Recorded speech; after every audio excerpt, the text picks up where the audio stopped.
Devil May Cry is a wonderful franchise, and as a new fan of the series, each game I have played has managed to capture my attention. From the first DMC game I ever played to my latest journey with Devil May Cry 5, I would like to go back and reflect on why the series was such a treat to experience. To longtime fans, what I may say probably won't be anything new.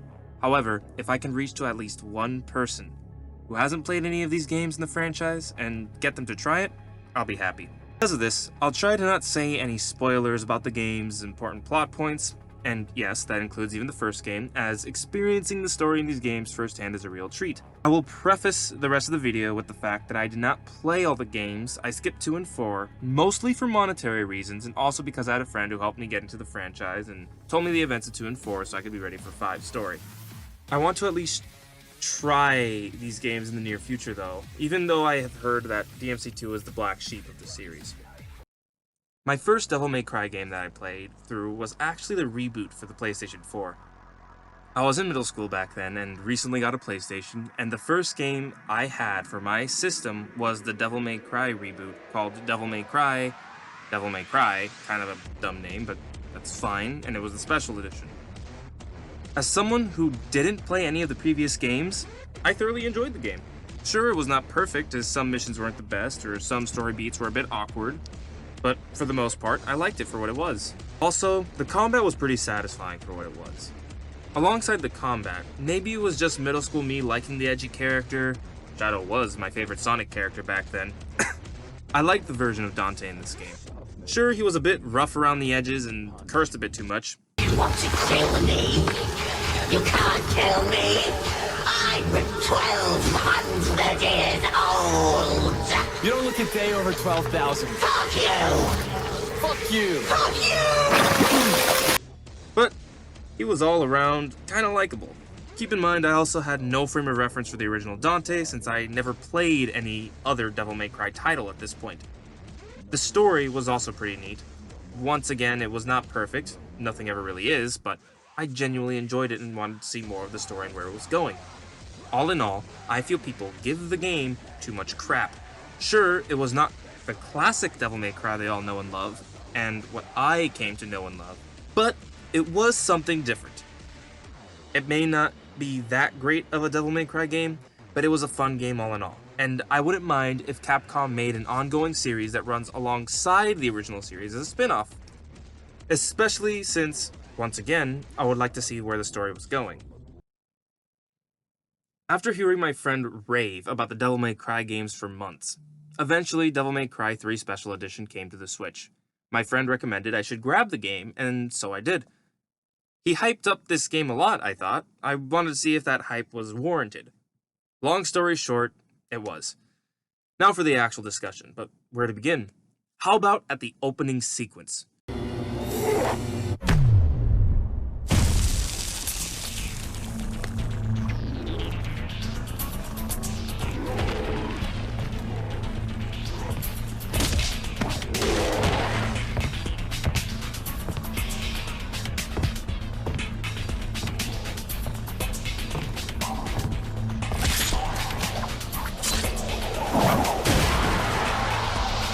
This party's getting crazy. Let's rock.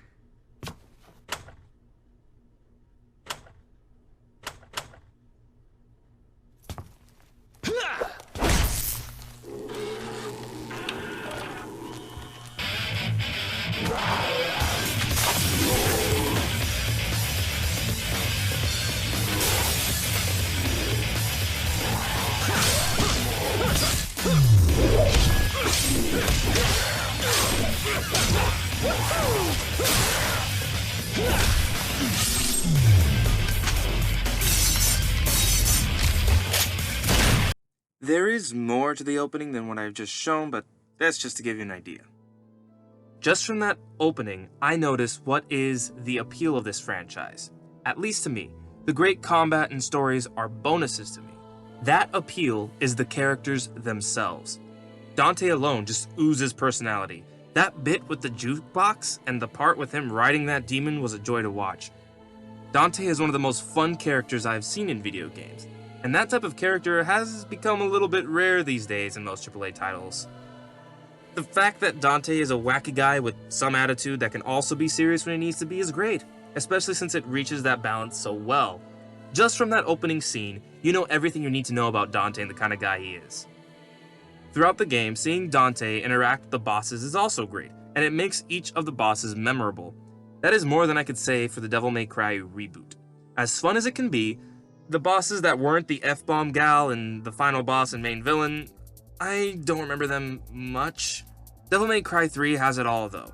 The great combat, the engaging story, and lovable characters. As for the combat, I did not experience it as God intended, which is choosing between one of 4 styles at a time and only having 2 weapons to switch from at a time. Freestyle is being able to switch between the 4 styles on the fly and being able to switch between all the weapons and guns at any time as well, and that is more like the modern games in the Devil May Cry series.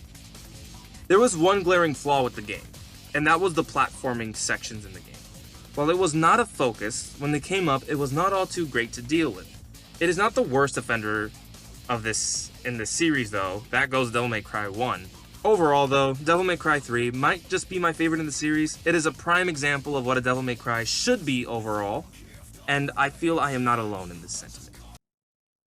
Devil May Cry, the first game in the series, and from what I have heard, the father of all character action games of its kind.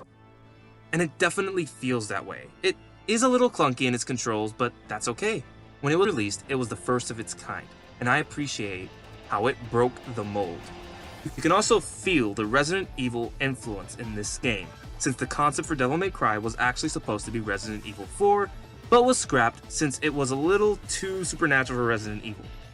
I am glad they decided to repurpose the idea into a new IP, because as much as I sound like a broken record, it was a real treat.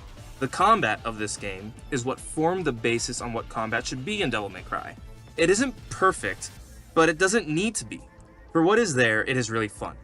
This was before the style system, so the A button, or circle, whatever controller you're using, was bound to firing the gun equipped alongside the square or whatever other button you're using, whatever console.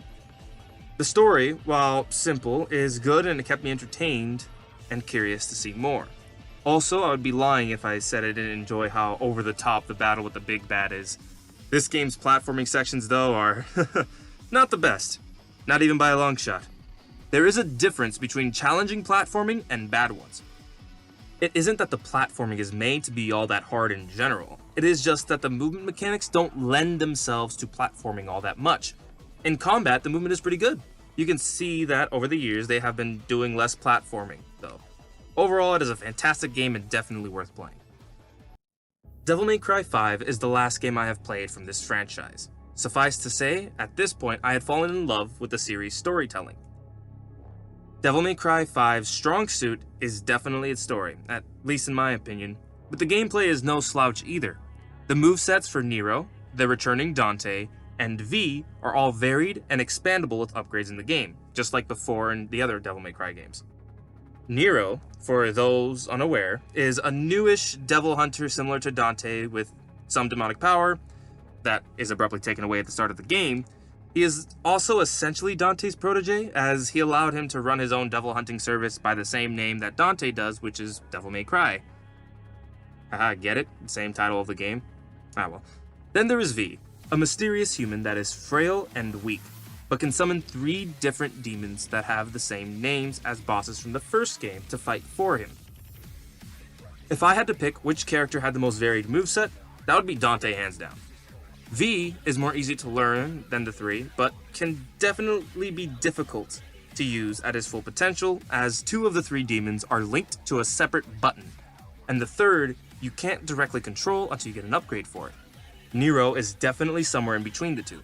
He has his sword, a gun, and interchangeable cyborg arms that have different abilities.